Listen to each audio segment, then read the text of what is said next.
Okay, yeah. Welcome to Social Media Fridays on Monday, episode 60. Each week we meet here to discuss what happened in social media this week. During the week, if items of interest pop up, we post them on the Social Media Fridays community on Google+. And as I said, we come here to talk about them now. With us tonight, we have Edwin Jonk. Edwin is CEO of IDEStHost in the Netherlands. That's IDESTHOST.nl. Masataki Wasa is webmaster of wasaweb.net. He's also a Google top contributor on the AdSense and also the Google Plus Help community. Meher Bhagat is a social media dynamo and human resources specialist from New Delhi in India. And Tim Capper is a top contributor on the Google My Business community and also CEO of OnlineOwnership.com. He's a conversion rate optimization specialist and proud to call himself an SEO.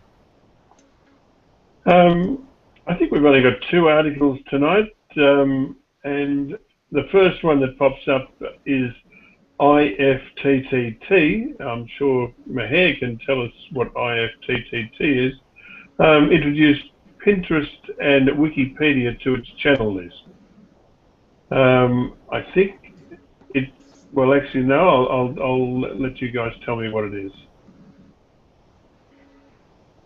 It's one of the backend mechanism that works on your platforms. Like, for example, if you're using Twitter and you go for a tweet on Twitter, if you've integrated Twitter and other applications on this platform, what it does is, as soon as you post on Twitter, it also simultaneously posts, saves, or adds into your second platform. Like, let's say if you have second platform as Facebook, once you post on Twitter, it takes that post on to Facebook as well. Similarly, if you post it on Twitter and you want to save those tweets into Google Drive, it lets you do that as well. This platform has been here for quite long. I've been using it for long, and recently it has introduced Wikipedia and Pinterest on it. That seems to be a good idea. I mean, like, there are not much platform that caters Wikipedia. Pinterest, we do have certain platforms, but not at large. Like Buffer and Hootsuite doesn't let you add Pinterest. I don't think it does unless it's paid. But this is a good platform if you want to, kind of keep posting here and there on Pinterest or Wikipedia. I mean, via Wikipedia. Wikipedia, I think it does not allow you to add to Wikipedia, but it does let you show off your contribution on Wikipedia. I think that's pretty much it. It's a good tool. Cool. Anybody else on this one?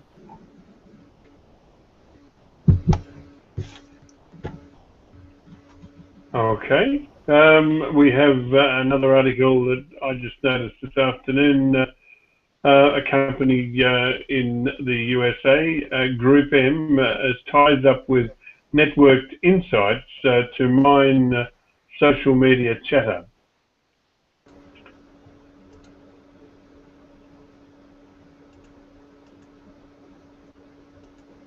Any comments on this?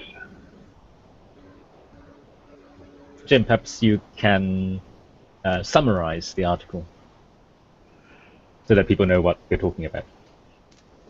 Oh, mate, I can't remember what happened 5 minutes ago, but I'll try. How this works is that Network Insights has a crawler which crawls Twitter and crawls Facebook and crawls Instagram. I think they were the three mentioned. And they correlate demographic data to these chats and use this data semi-anonymously to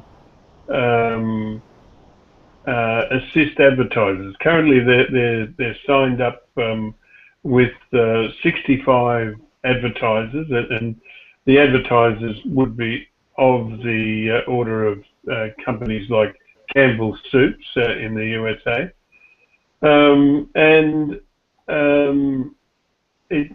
There must be something to this because apparently Network Insights has received another round of funding, coming up to a total of around about $30 or $40 million.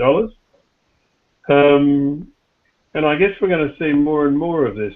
And I just wonder whether people on social media will start to get a little bit spooked by all this and perhaps draw back from giving so freely of themselves on social media. And Masataki, you're a social media butterfly. Would you feel that? Would you feel put upon if they worked out from your social media posts exactly which ads that they're going to plonk on you? Of course, Google already does that. I think it's going to be a challenge because you have to strike a balance as a social media platform, because you don't want to bombard people with advertisements. That might turn people away. At the same time, you have to make money. And in the current setup, the two major ways that you can make money, I suppose, is selling data. So that's one way to advertisers. And second is to post advertisements on your site.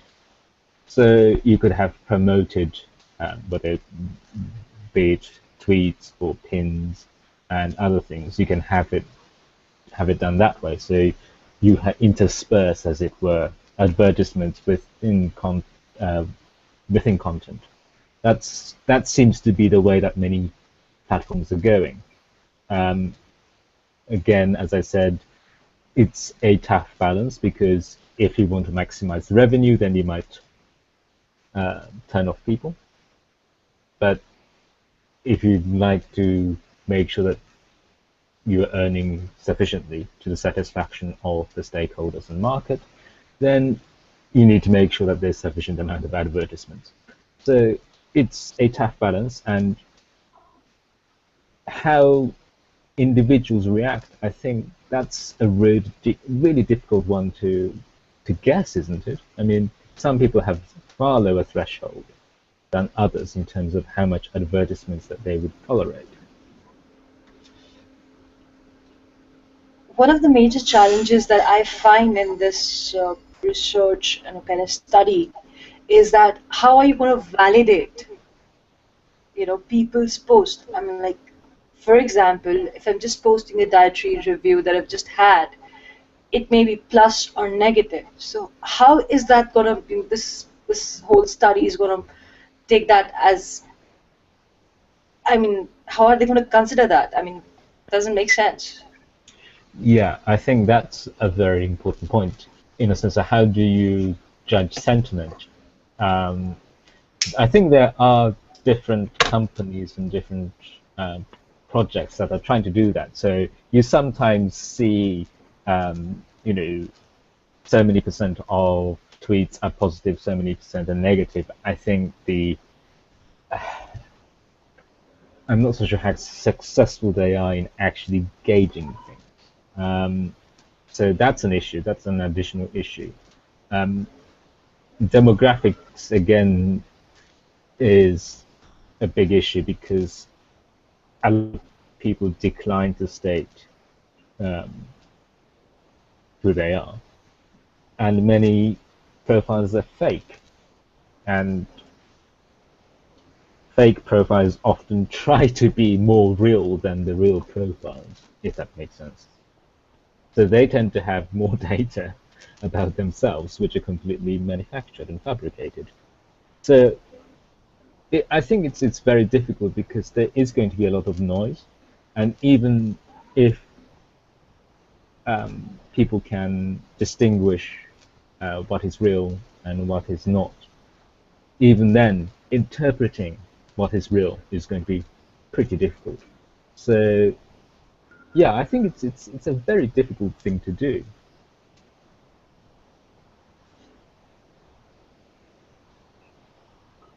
Yep. Well, earlier this year they signed contracts with Comscore and another company, and they increased their stakes in AppNexus. So in the short term, I think they want to compare the social data with television data, because that's our television advertisement data, because that's their that's where they come from the television advertisements mainly. So to combine those two, that can be quite valuable. In the longer term, I think they want to be the database powerhouse, similar to what Bloomberg is for the financial sector. So it makes sense for them to buy a lot and be that one source for everything, right?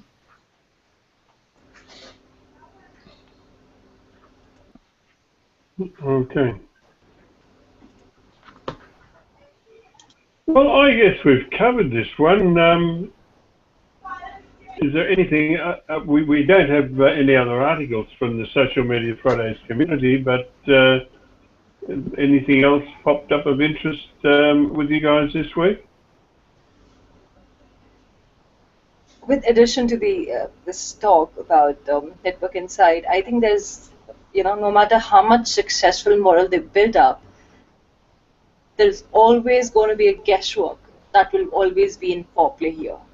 That's what I think that's going to happen, because accuracy 100% is impossible when it comes to social media, and not just one restricted platform. It's the driving information insights from various platforms and merging that into one core, data-driven. I don't think accuracy is going to be more than 60%, and there's always going to be at least 4 to 5% minimum guesswork in this whole, model building up. Yeah, so you could argue that that's probably better than TV, radio, and print advertisements. Yeah.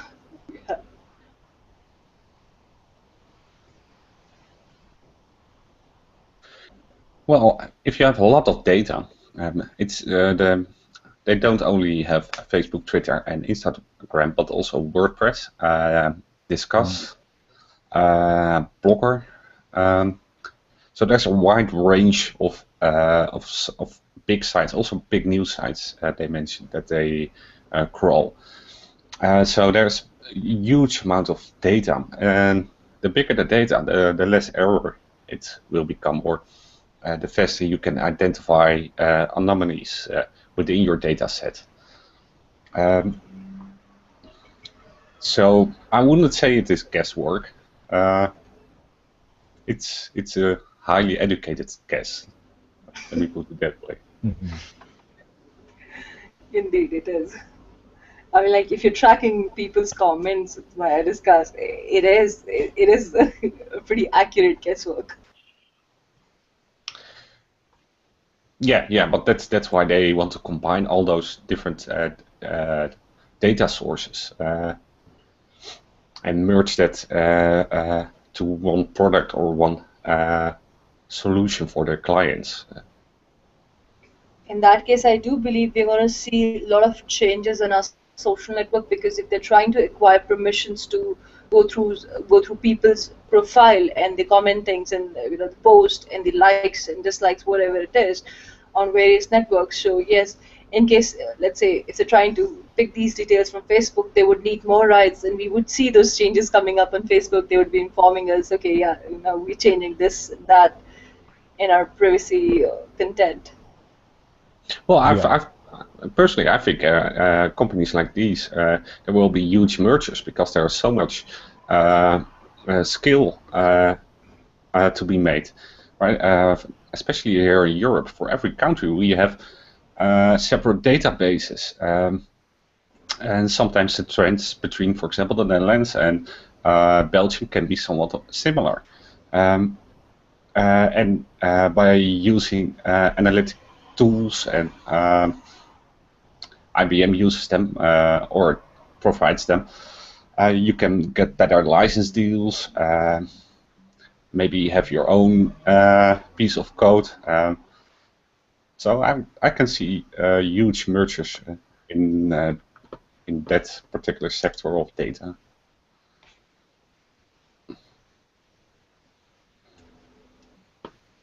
Agreed. Mm.